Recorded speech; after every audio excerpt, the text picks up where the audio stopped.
This is the NBA on NBC. The NBA Finals have come to a revitalized New Jersey Meadowlands for the first time. The Nets hope a change of venue can transform their fortunes, but only two teams in Finals history have come back from 0-2 deficits to win the championship, and none in the last 25 years. To do it, Jason Kidd and the Nets will have to find an answer for Shaquille O'Neal's dominating play, which has defined the series thus far. Memo to the Nets: good luck. The Los Angeles Lakers have acquired a 24-year-old superstar.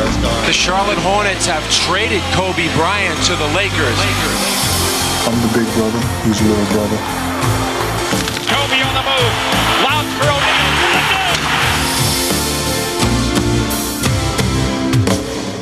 You know, it was back in 1996 that Shaquille O'Neal and Kobe Bryant both joined the Lakers. Since then, they've become the NBA's most dominating duo, but the two stars have also had some ups and downs in their personal relationship, especially last season when they had a much publicized rift. This year, they put it all behind them, and now the tandem of Shaq and Kobe is just 2 wins away from their 3rd straight championship.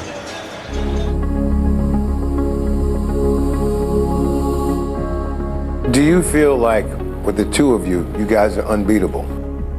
I feel that way, yeah. It's just an understanding that we had. We just play so well together. So much said about the relationship between you and Shaq. Came to a head last season. How has that developed? Shaq, he's the big brother, and I'm the little brother. I'm the big brother. He's the little brother. You know, when you're in a big brother, little brother relationship and the younger brother is coming into his own, you got to guide him a little bit. You got to guide him. You know, you got to take him to the park and fight with him. Then when he can fight on his own, then you say, all right, go ahead, beat him up.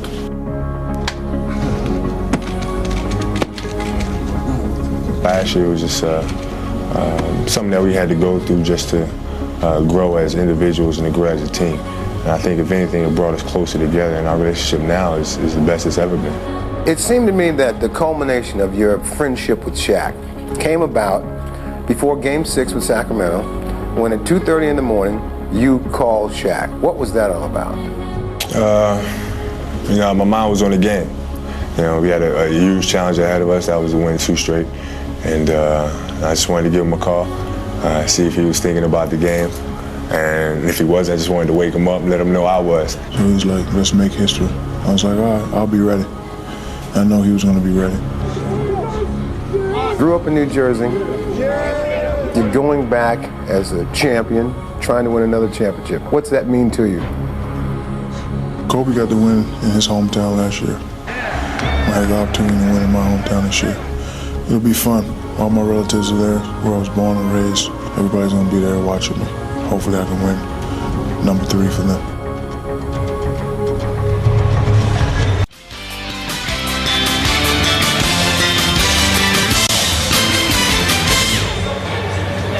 Well, Phil Jackson presided over 2 separate Chicago Bulls three-peats, and he's now on his way, apparently, to making it 3 titles in his first 3 seasons with the Lakers. So comparisons are inevitable between his teams and their greatest stars. That was part of the conversation when I spoke with Jackson earlier today.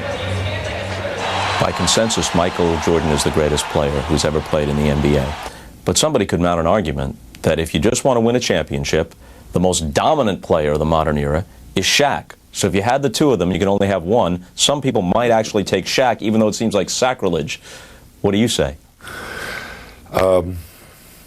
I said that question was posed to me not long ago, and I said, yeah, stab me in the back. I want to make a distinction between 2 of the greatest players I've coached, but the reality is that Shaq is so dominant, you always have an overmatch. You can always draw a double team. You can almost always get a shot for somebody because he's going to double team.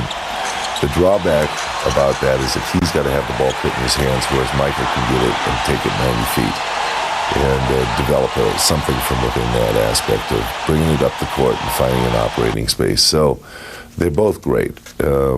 I think that, you know, the big key is that Shaq's starting to make free throws. Now he's learned how to do it. Now it's unstoppable, you know, really, if he makes his foul shots.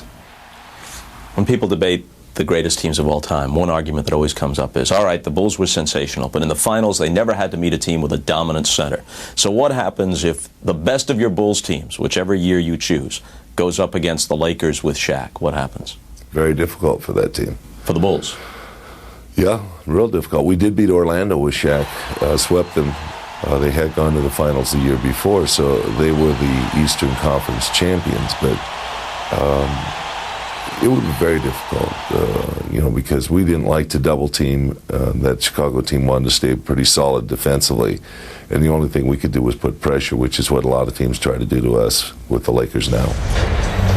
So interesting stuff, as Jackson says that his old Chicago Bulls teams would have a tough time with his present Lakers. But look at the shots that they're getting. They're all high percentage shots right now, and that has to make Scott feel good. They're getting good ball movement, good player movement. And Kobe Bryant with his first field goal. Nets hit their first 4 shots, but overall just 7 for 15 from the field. Here's Bryant to the scoop. Not able to hit the follow. The guy that just got that offensive rebound knew where it was going. Kobe Bryant, give him some credit. He was on the drive. That's what power forwards are supposed to do. Provide intimidating presence, deny penetration. A steal by Bryant. And Kobe on the breakaway. From the crowd, they're within 6. Now Bryant looking to post up. Bryant, what a move by Kobe Bryant, who drew the double team. And a great way to quiet the crowd. He was a team player.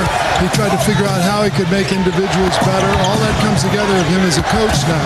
So, he always won his own individual path. Second quarter. Well, with this group on the floor and no Shaq, this is a chance for New Jersey to try to get back in it. Bryant able to hit, so Kobe with his 5th field goal. He has 12 points, and the Lakers now lead by 13. Shaq on the bench. Kobe said, look, I'm taking over this thing. He has not had a lot of opportunities because of the brilliance of Shaq in games 1 and 2. But he's made 2 shots in this run. One from the dead right corner, and that one. There's just absolutely no defense. Maybe Dave Bushner could have stopped that play. We're in the first half. Hopefully he has a lot more to run. O'Neal is fouled. This is Kobe time, so you got to keep him in front of you. They don't. Bryant able to find O'Neal. First half winds down. 10 seconds to go. Bryant lost it, but he's hit. Foul is called on Kidd. Shaquille O'Neal scored the last 10 points for the Lakers, 8 and 7/10 seconds. This is a 3-man team. You have no idea. Lashing up. You have no idea how hard I'm trying.